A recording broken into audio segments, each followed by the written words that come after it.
You can't just cut me out of your life. Yeah, I mean, well, okay, you don't cut it out of your life. You just, whoop, invert it. Reverse. Get into a fight with the surgical team about it? Yeah, there have been times, oh my God. I remember before I came out, I was like a part of like, so I had like a abnormal parathyroid that was being overreactive, and I had to pee a lot in the middle of the night. I got too much information, but no.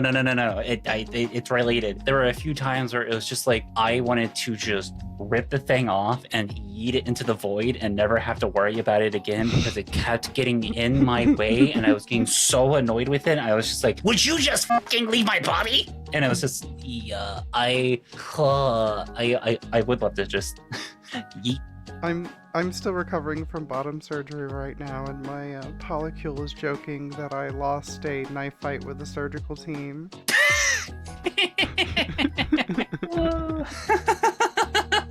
Yeah, but I would think that's a knife fight that you would want to lose, right? Or maybe I won. Maybe that's winning. Yeah, a lose-win situation. You lost the fight, but overall you won the war. I'm going once again into the breach later this month for facial feminization surgery too. Ooh, I hope that goes well. I actually have a friend who's getting bottom surgery and FFS. Actually, there's a meme that I'm going to show you that I sent to her, and she sent me some responses. I really hope that she's not getting them at the same time, because that sounds like hell. No, different times. Okay, good. I wish I could just, I really wish it were just that easy, just like, snip. You yeeted your penor across the, all those shitpost TikToks. Hi everyone, I'm a professional meme viewer, and I totally know how to like introduce people onto my channel. Anyways, Ria, would you like to introduce yourself? Hi, I'm Ria Rosella. I am a trans VTuber in the VR land, also a therapist, and yeah, I'm here for the maymays. Oh, I am a professional. I should do that. You can find me at Ria Rosella basically anywhere, and the places you can't find me is Ria Rosella VR, particularly the Yub Tub, where there will also be an interview with Kat at Ria Rosella. Oh, right. Memes! I don't feel like any gender, but I want to look the opposite gender, which is super valid. I have lots of people that I have like in my Discord that are very non-binary, but they are physically transitioning still, in part because like if the cis have to put them in a box, they'd prefer to be put in the girl box or the guy box respectively. But yeah, no, they are very gender. We actually have a running gag where like occasionally, I think once every couple months, where people will start charting their gender on graphs, and then it becomes like graph day where everyone just posts graphs of various things. I was gonna say, I was like, wait a minute. If you don't feel any gender, so you're agender, but you want to be the opposite gender, does that mean you're all the genders? You know what? Are they dividing gender by 0? Yeah, are you infinite genders? Like, are you're all of them, all at once, every single time? Okay, got it. Checkmate, conservatives. I'm all genders. Got them. Got 'em. Male? Female? Who knows? I love trolling my wife. 100% my wife right here. Just their gender is whatever makes the bit and whatever makes the joke and whatever turns out to be most fitting at the time. It can be really fun to be in VR and like try to put on the most like, oh my god, hi kind of voice, and then be like, I've got balls of steel. Yeah, or just, yeah, I love it, just being able to throw people off. One of the things that I have done before is just like, I'll always send my wife, well, I don't send my wife TikToks, but I show her TikToks, and it's just like, there's that guy who's just like, you're my favorite little gay boy, and I will just send those to my wife on Instagram all the time, and she's just like, likes it, and then just has like a little smiley emoji. I'm just like, yeah, I get you. Most adorable moments are like, lying next to one of your significant others and just kind of like scrolling on the same feed together and being like, mine's boring, let's switch to yours. Canon girl events. 1. Obsessing over MLM media. 2. Realizing you're trans and gay. That's fair. As long as the MLM media is men loving men, that's the only MLM that we support here. That is the only. What else could MLM be? Because what, men loving men? Yeah, be gay, my guy. Be gay. No, I mean, like, I feel like there's always gonna be a realization for people in one way or the other. For me, I don't know. It's like, wow, those two girls really loving each other really hits me hard, and I kind of wish I had that. And I really, why do I like Yuri so much? Yeah, yeah. You might as well be telling my story. Yeah, same. All right, which relationship was it for you? Because for me, it was The Witch Academia, then BNA. Oh. Gosh, I'm trying to think of more canon examples as opposed to just random manga on the internet. That could be random manga. I can go look it up. I just post it. I mean, I think it honestly, Revolutionary Girl Utena, kind of the queer tension in all of Sailor Moon. I was like, I just think they're neat. Mm-hmm.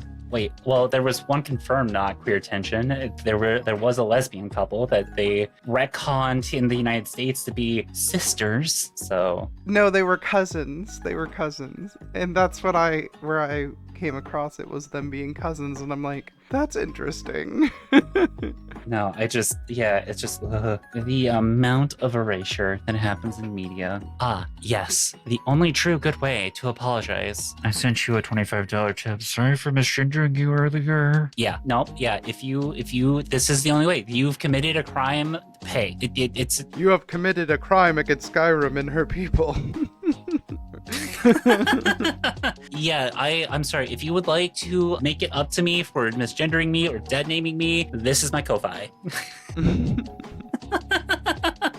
That or just buy some of my merch. Either way, that's fine. I need to get on that merch train eventually. Shampoo, rinse, apply conditioner. No one will ever believe I'm non-binary. Rinse! Yeah, I mean, yes, society is struggling with the concepts of non-binary because of colonialization taking away third gender options for a lot of the world, but it's slowly coming back. Yeah, there is a whole colonialization of everything with how we've had various cultures have more than just the two binary genders. A lot of people here don't understand because it's been so ingrained into society to have like the two genders and to have like, well, you're either this or that. And whenever like another option is presented, it's either you then have to be androgynous or like woman light, and anything that's like a more masculine presentation of being non-binary is kind of just swept under the rug and not listened or believed. So I feel like it's kind of the same thing with like bi erasure, where it's just like the whole just because I'm dating a woman doesn't mean that I'm not bi, or just because I'm dating a man doesn't mean that I'm not bi. I'm still bi. It's just whoever I'm currently dating doesn't mean that I'm in a straight or gay relationship based off of my own gender. And it's kind of the same with non-binary. It's just like, yeah, just because I look like a guy doesn't mean that I'm a guy,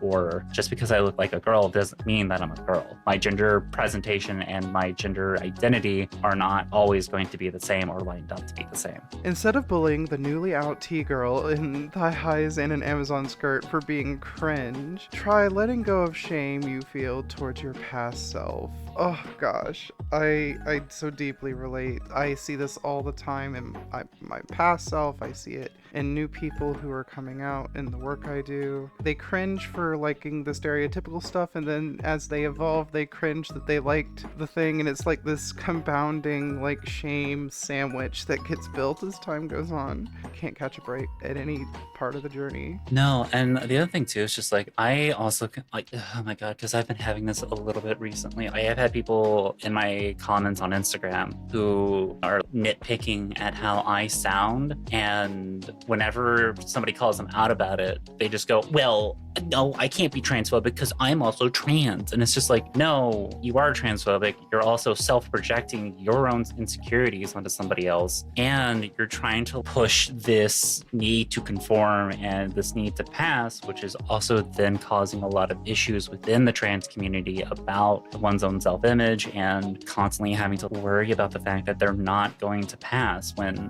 I don't think passing should be be the end goal. Personally, to me, I think just enjoying one's gender and enjoying who you are is the end goal. When you are happy to be yourself, regardless of what stereotypes you like, that's it. That's the end. You've made it. You're happy to be said gender. Not to mention, yeah, let the new T-girl or the new T-boy do the cringy thing. We all have to struggle. We all have to go through that awkward phase of trying to figure out what to wear or like what to do or what to like. And then it just comes out of like, oh, none of that really mattered. Like I can just do the things that I enjoy and still be my gender. Sometimes you have to go towards the extremes in order to figure out like who you are. Like you have to do the stereotype or whatever in order to actually mold who you are. What if we kissed at the IKEA trans bedroom? They really know their clientele at this point. I love this so much.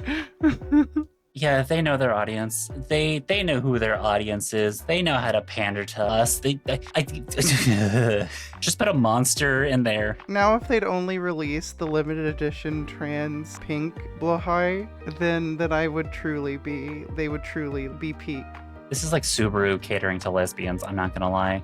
I just, there's a whole entire queer history behind that. Subaru. Well, yes, the Subaru, but also just like, yeah, the fact that Subaru completely and totally catered to the lesbian audience. IKEA's doing the same, but with the trans audience. Insert that. Yeah, and they all live in Northampton, right? Like. Yeah, you know, the town of no men. Exactly.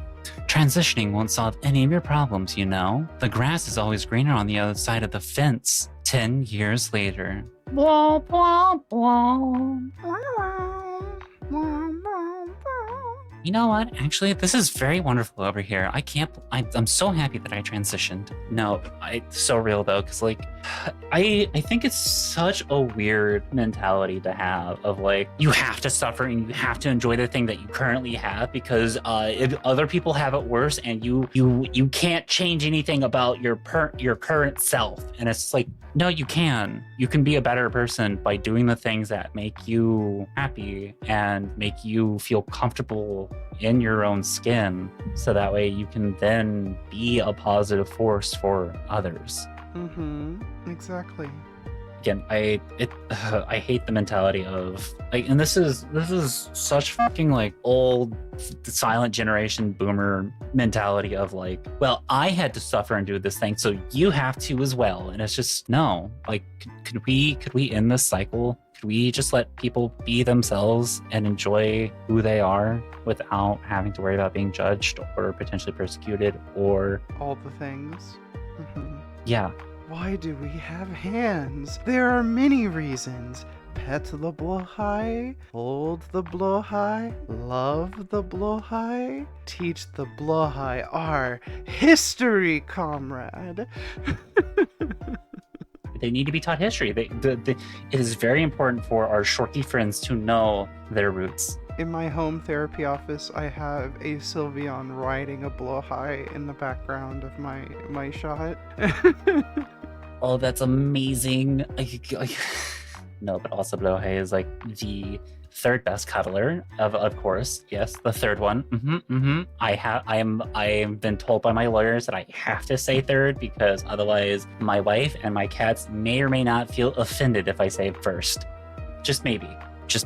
Reminder that allies welcome was once secret code for those not out yet can still participate without putting themselves at risk. And for those who aren't out yet to comfortably exist in these spaces, you have to let allies exist in those spaces too. This is also important for queer people who don't know anyone else there. Let them bring their friend, even if the friend is cishet. Many would rather not go at all, rather than go somewhere alone. It's always better to let respectful cishets into our spaces than to try and police who is queer enough to be allowed. That's really, really important. I feel like sometimes people, especially as a reaction to how things are so scary right now, just want to clamp up and, keep things very closed, but it just isolates us and doesn't help people be seen and feel connected. And yeah, we can't let fear dictate how we move through our community. Well, the other thing too is just like for the subsection of us who knew right away, that that's amazing. But that group of people is smaller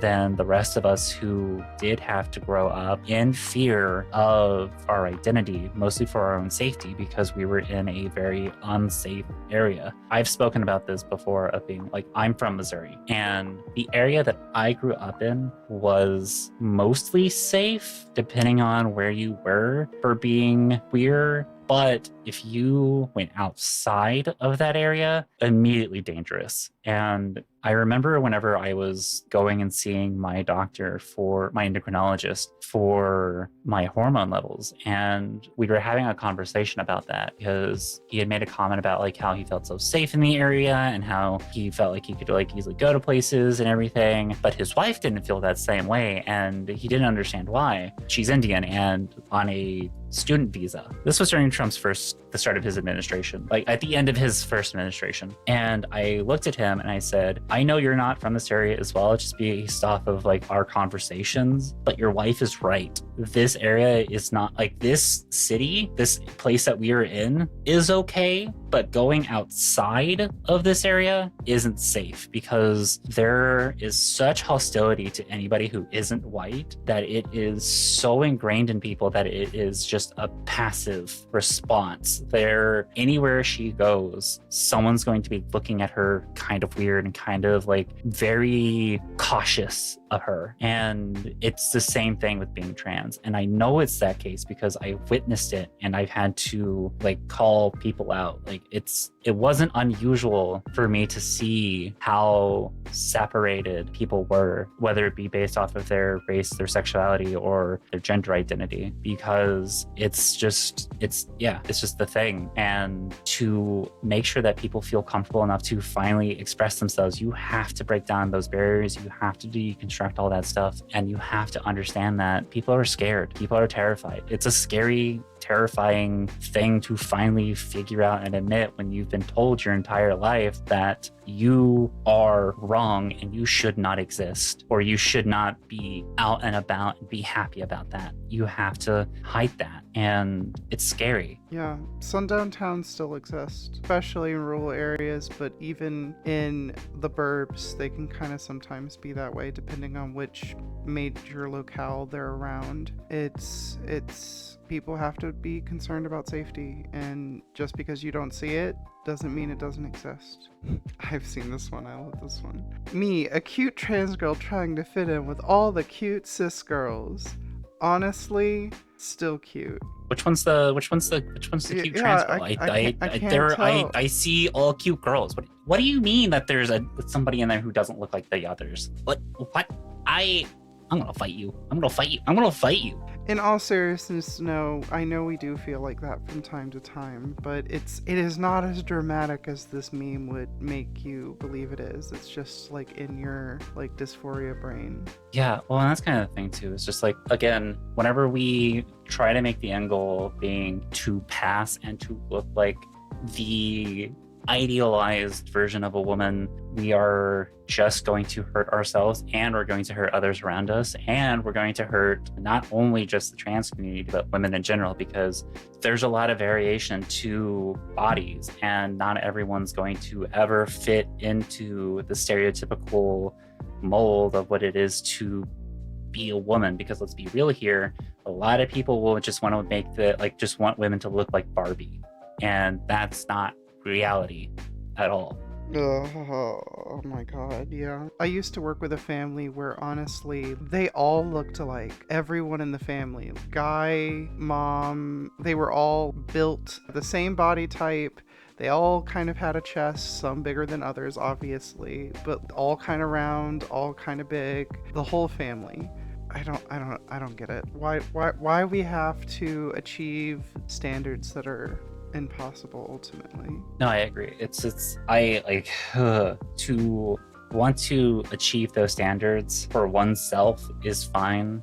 To want to push that onto other people is only doing what the patriarchy and like white supremacists want. It's pushing that narrative of like, this is what women have to be, this is what women have to look like, and it ends up just hurting everybody. So it's just people.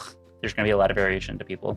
Well, and I can understand if, like, you want to achieve certain other goals, health goals, or fitness goals. These things are correlated to an extent, but to only go at it from the stereotypical society acceptance things other than safety, which I can understand why he would want to for a safety perspective, but to do it from just because it's expected of you. All women have that struggle. Hell, all guys have that struggle too, because, you know, you have the Arnold Schwarzenegger kind of ideal of masculinity. I don't know. No, I've been getting cis women in my comments. There have been 2 camps of cis women in my comments. One camp is the very trans supportive comments and just being like, hey, all you trans girls out there, I want you to know that's me, that's me, that's me, that's me, you, me, we're the same. And then the other camp are cis women who are being like, wait, this was a trans video? This is about being trans? I thought this was about being a woman. It's like, yeah, it's about being a woman. We're all women. It's not just the issues that cis women face are the exact same issues that trans women face. And the same thing with men. The things that cis men face, trans men face. Like, it's... And the non-binary people cry because they just are put in whatever box against their will. Yep, agreed. Exactly. It's so frustrating. God, I hope that video has changed people's opinions because Jesus Christ, it's just, yeah, we are the same. We have the same fears. We have the same stigmas that we have to live up to that need to be deconstructed. Mina, thank you for making that comic in the first place. It hit so hard to home for a lot of people. Just wanting to let you know. Also, cat cameo I heard a moment ago. Yeah, that's Yasha. The little meow. She's telling me to do stuff like, Mom, open the windows. And I'm just like, no, baby. No, it's hot outside. So you use the controller like an actual golf club like this. My dad watching me play Switch Sports Golf. And then from there, it's just Nice normal shot. golf. So why are you playing games as a woman? Absolutely is not out yet. Kinda. It's complicated. Oh yeah, this was a huge fear for me whenever I was younger because I definitely did. Whenever I was younger, I definitely was talking a little bit on my own whenever I was home alone, and I was so glad no one ever came home to learn that I was trying on my mom's clothing. So yeah, I did that. Also, like the whole, oh, I just want to look at a girl's butt while playing MMOs. Yeah, totally. yeah, it's the hip boxes. Yeah, exactly. But we're playing golf. Yeah, the hip boxes. What else could it be but the hip boxes? It's competitive. Pro gamer move, okay? How I feel when I'm talking about gender identity with a family member and they bring up people identifying as cats/dogs. This has happened more than once. Say it one more time. Bam, bam, bam. It's like the kitty litter thing that won't die. It's very similar vein. Oh, I was thinking of the Batman meme where it's Batman's punching a villain and somebody's like, he's already dead, and Batman looks at I think it's Robin and goes, do you want someone what if he's having? No. Good for Gotham. Punch. Like, oh my God. But I also feel like these are the same people who do that one joke over and over again. Get new material, please. Anything. There's literally a subreddit because of how much you tell the one joke. There is. Just go watch comedians. They come up with better ones. They're not right-wing like comedians. I'm talking about like the left-wing comedians. Some of them have been fucking hitting with like the trans jokes, and they do it in a way where it's not punching down, though. Mainly just making fun of us for some of the names that we choose.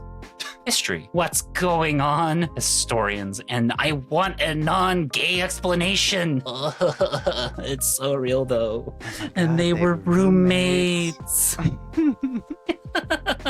Yeah, it's just, why? This sucks even more. But It was worth it. Yeah, okay.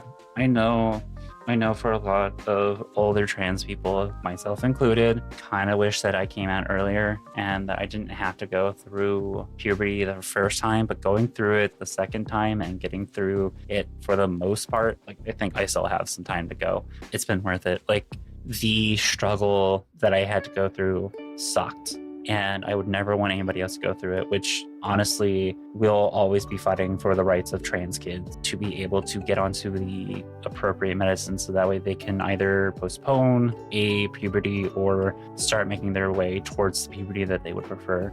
But the grass does get greener on the other side, and you have to trust the process and just know that HRT is a very transformative and very magical thing. Medicine, potion, whatever you want to call it, elixir. It's all of that, and it's fantastic. I have a series on my channel where it's Ask a Therapist, and a lot of the questions, it's got to the point where I have to skip a lot of them. A lot of the ones people ask me are just questions about trying to make the leap without making the leap, trying to have the how can I avoid doing the scary without doing this. You just kind of have to go through that crucible phase. It sadly is part of it. It is. And I do wish that we lived in a world where that wasn't necessary or the case, but we do come out the other end still being absolutely beautiful and gorgeous. Don't you miss being a teen? Miss what? You know, young love and wild fun with your friends, partying, sneaking out to see your crush, stuff you'll never experience again. Good thing we enjoyed our youth to the fullest, right? Yeah, all of us. We all enjoyed our youth at the end, right? Right? No. I'm very glad to not be experiencing my youth ever again, and I don't think I don't miss being a teen, period. Yeah, there are some things that I think anyone would want to redo, but usually it's honestly just kind of being more true to yourself. But you had to do those things to become the person you are now. Like that's the way our life kind of narratives go. You have to go through that kind of gaining the experience and evolution. And yeah, no, I wouldn't change, even with all the kind of unfortunate things that happen to us as trans people when we're younger and correlated with abuse and all of the things that happen. I don't think I would change my life because I love where I'm at. Okay, let's see. Sorry, I just need to process what I'm looking at. Oh God. Foreshadowed this. Oh my God. This was the meme I sent to my friend. Okay. I have to read it now. Good luck. 3 hours later. Your orchiectomy was a success. Where's my truck? Who do you think took your nut? No!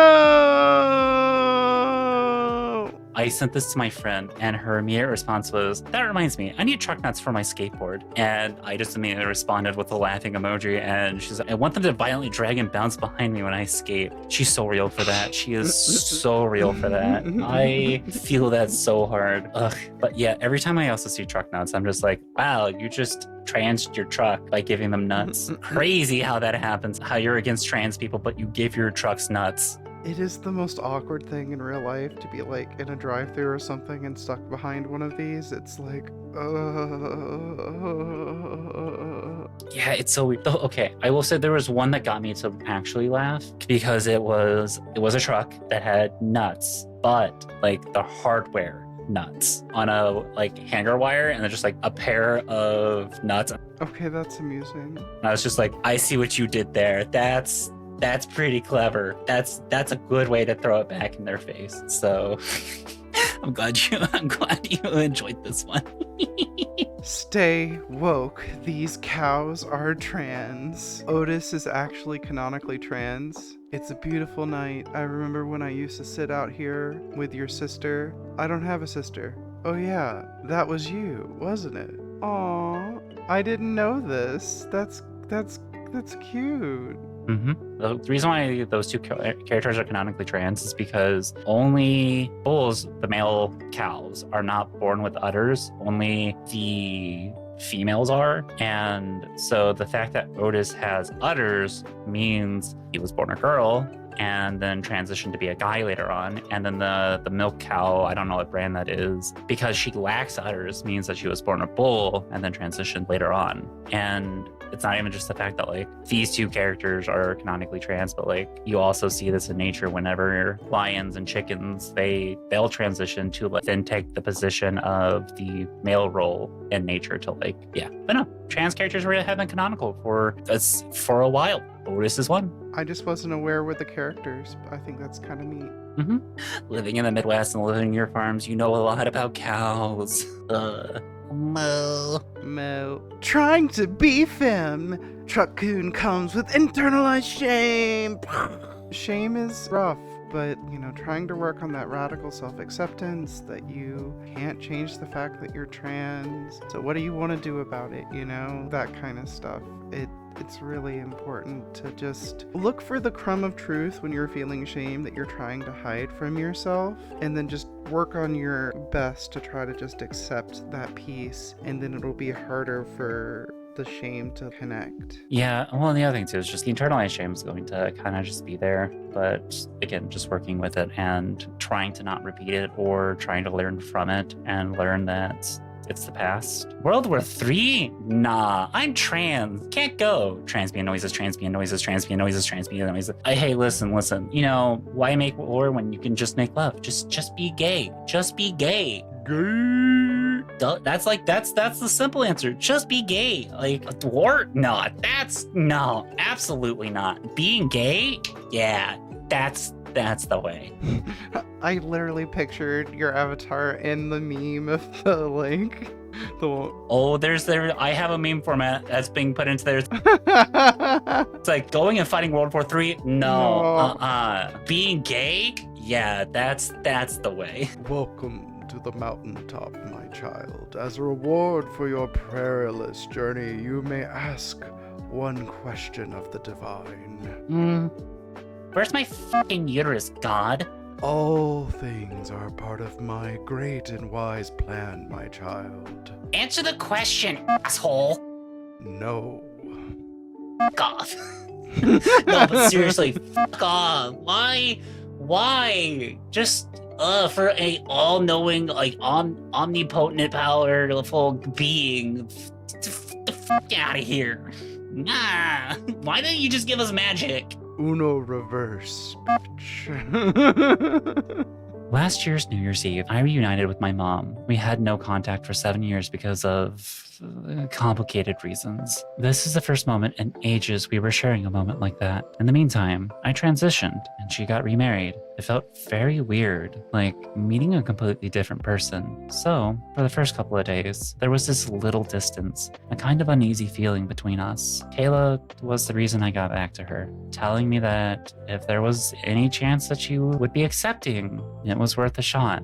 And maybe we could get along together again. Snail? I just hope that at one point we will... I missed my daughter.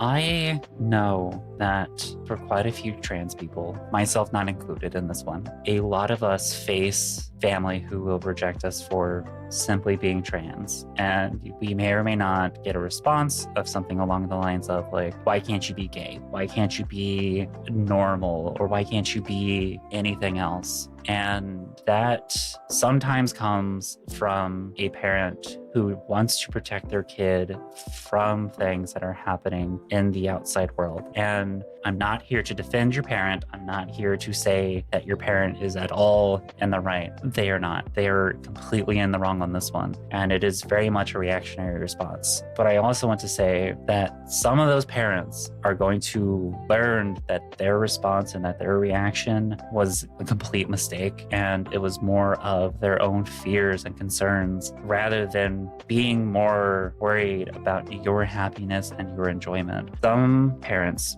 may be worth going around and checking in with and seeing how they may or may not feel about you now. Again, always protect yourself and always stay safe. But after a while, some people start to actually reflect on their words and their actions and realize that they were in the wrong and that they didn't do what they should have done, which was just be supportive of you. As a therapist who works in the space, I have seen that narrative play out time and time again. Like, people will write off their parents, but like they actually do that work and they like realize what they did and they make up for it. Like, you'll never completely make up for the hurt caused, but they finally get it. And it is beautiful when that happens. It doesn't always happen. Hell, it probably doesn't happen a quarter of the time. But when it does, it's really, really good. I do want to say thank you, Ria, so much for doing this and I hope you had a blast. If not, that's okay. You can totally be like, oh no, screw you, can't. Absolutely not. This has been so lovely. Thank you so much for having me. I really enjoyed reading the Maymays with you. And yeah, so now, y'all, you can go to my channel and watch the interview that I did so we can just keep this fun train rolling. So that's at Ria Rosella on the YubTubs and Blue Sky, and on TikTok and other platforms you'll find me at Ria Rosella VR. Thank you so much. Thank you and have a good one. Bye-bye. Bye. Boy. Oh, what? You thought I was just gonna leave you all really quick? No, not at all. No, I was saying bye to Ria. Which, by the way, you should go check her out. Go subscribe to her YouTube channel. Go follow her on everything that she has, and all that fun stuff. But I still need to thank all my patrons, all my YouTube members, and all of my Twitch subscribers. Y'all are absolutely amazing and fantastic. And honestly, I wouldn't be able to continue doing this without you all. No, but seriously, what I make between Twitch and YouTube is enough to pay my half of the bills, and it's helped a lot. So I guess here's to hoping that I can help pay the mortgage as well. But in all seriousness, even you who's just watching this video without being a member, without being a patron, without being a Twitch subscriber, you're helping as well. In seriousness, I just hope that I can continue making content that enough of you enjoy that you'll continue watching. And it's meant a lot. So thank you. Y'all are amazing. Y'all are fantastic. And hey, you know what? You should probably go stop by those streams for some kind of reason that I will not completely say, but I know a few of you have been asking. Anyways, I hope you all have a lovely rest of your week, and I hope you have a lovely next couple of weeks, and I will see you all later. Bye-bye. Go up to what oh shit, my tits are showing. My tits. Wait. I'll get flashed by my tits. Ah!